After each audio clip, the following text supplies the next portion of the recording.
अस्सलाम वालेकुम गाइस। आज का जो नॉवल है कैदी नंबर 520 एपिसोड 11। लंदन की सर्द रात थी।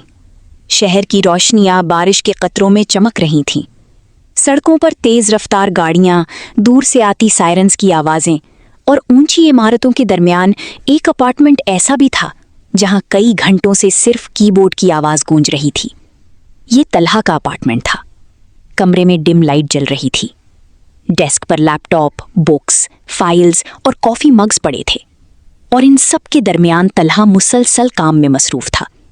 सियाह हुडी, मजबूत जिस्म, गहरी आंखें और चेहरे पर अजीब संजीदगी। वो पिछले 5 घंटों से बगैर रुके काम कर रहा था।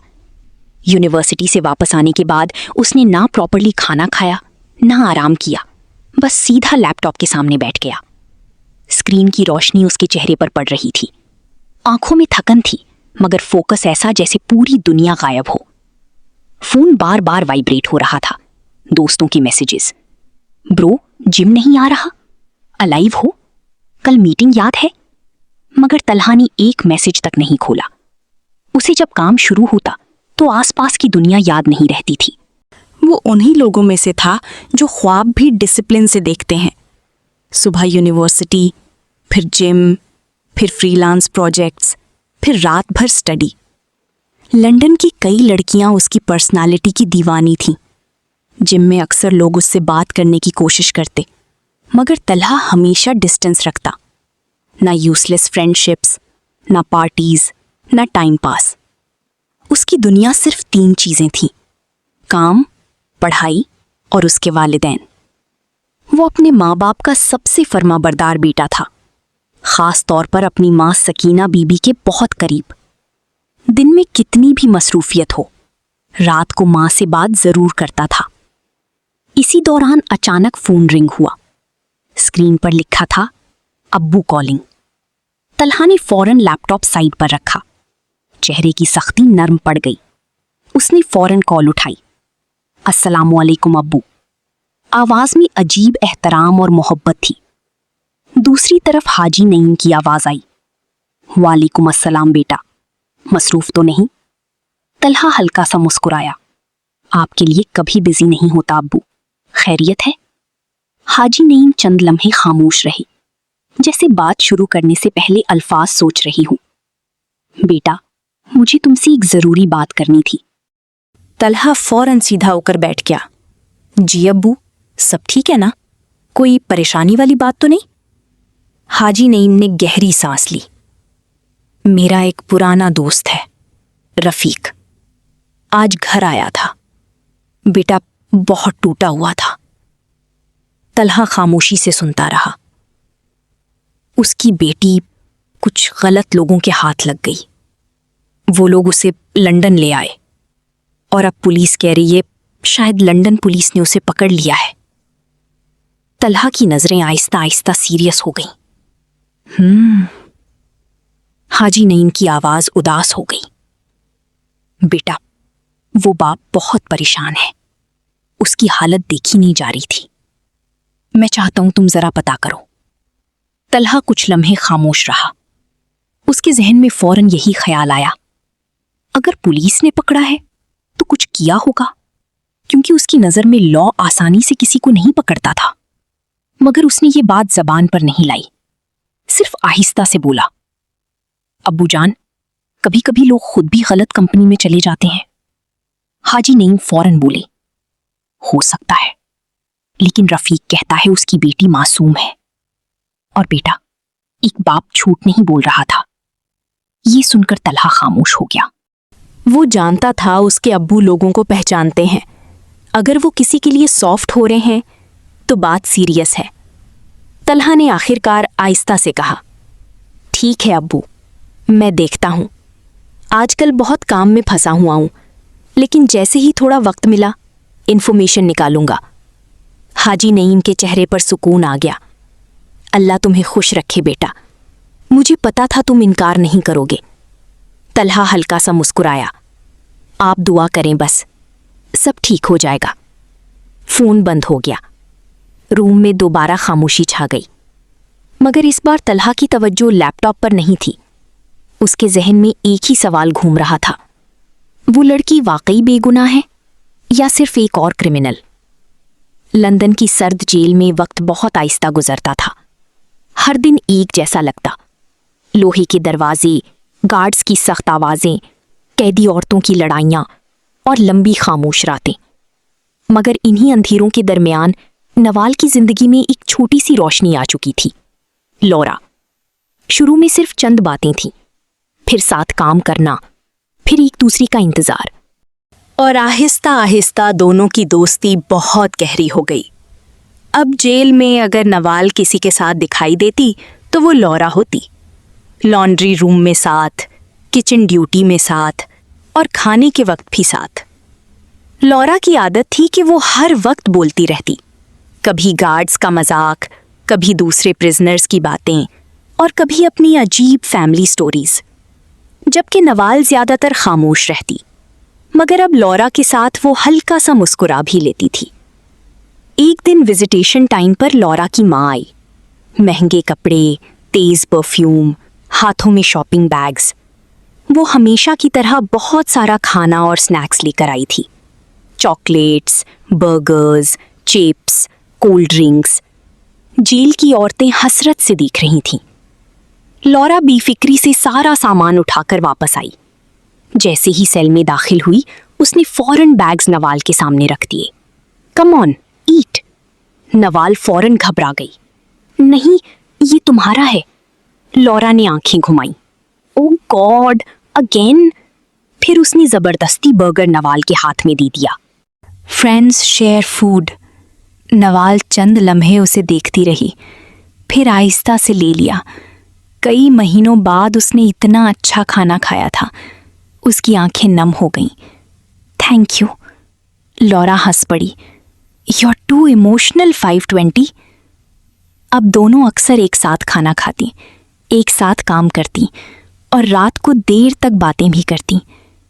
लौरा कभी कभी उसे इंग्लिश सिखाती और नवाल उसे उर्दू के लफ्ज़, शुक्रिया, सब्र, दुआ। लौरा हंसकर रिपीट करती तो नवाल पहली बार दिल से मुस्कुराती। जेल की औरतें अब नोटिस करने लगी थीं कि 520 पहले जैसी नहीं रही। अब उसके चेहरे पर हल्की सी जिंदगी वापस आ रही थी। अगले दिन फिर विजिटेशन का वक्त आया। लौरा खुशी खुशी वापस आई। उसकी आंखों में अजीब एक्साइटमेंट थी।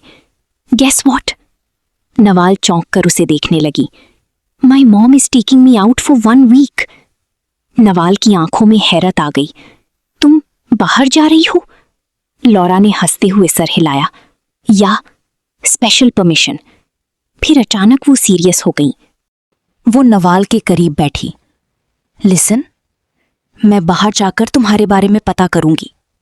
मैं कोशिश करूंगी तुम्हें यहां से निकालने की। ये सुनकर नवाल की आंखें फौरन भर आईं। सच? लौरा ने उसका हाथ पकड़ लिया।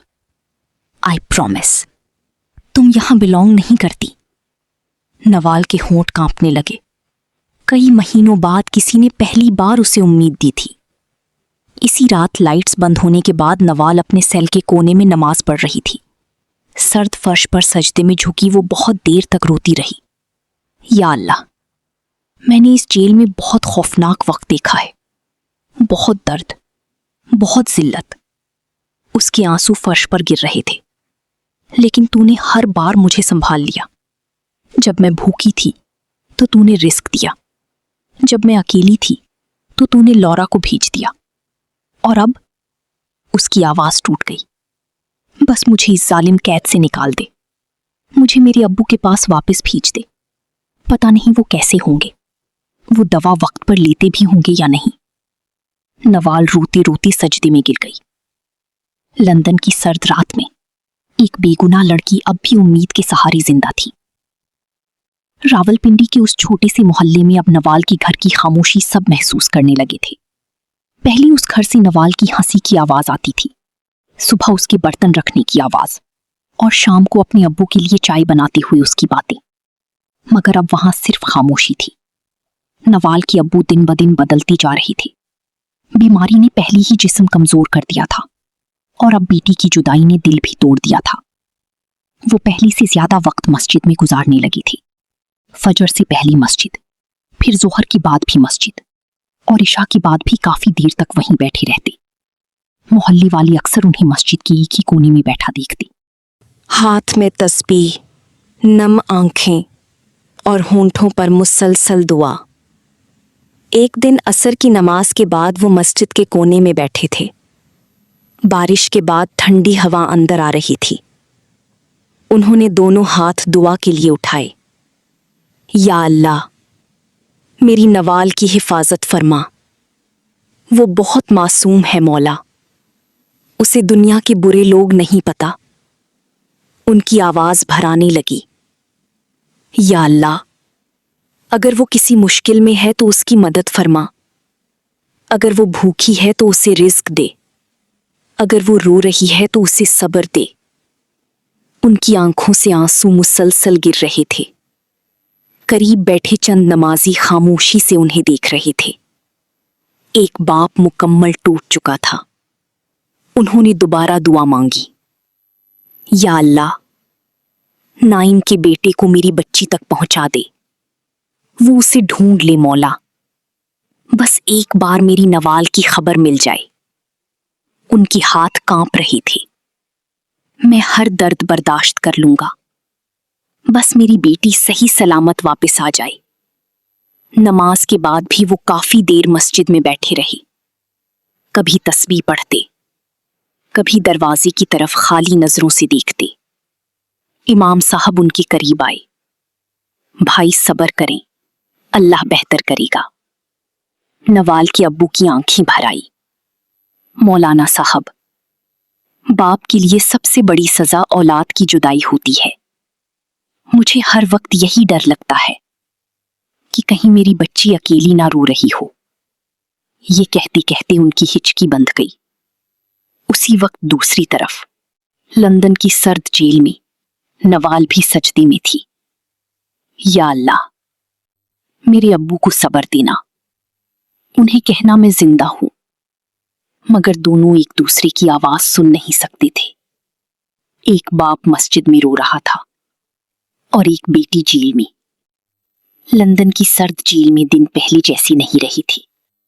کم از کم نوال کے لیے پہلے ہر صبح خوف سے شروع ہوتی تھی اور ہر رات روتے ہوئے ختم، مگر اب لورا اس کی زندگی کا حصہ بن چکی تھی۔ وہ دونوں ساتھ کھانا کھاتیں، ساتھ کام کرتیں اور کبھی کبھی رات کو آہستہ آواز میں باتیں بھی کرتیں۔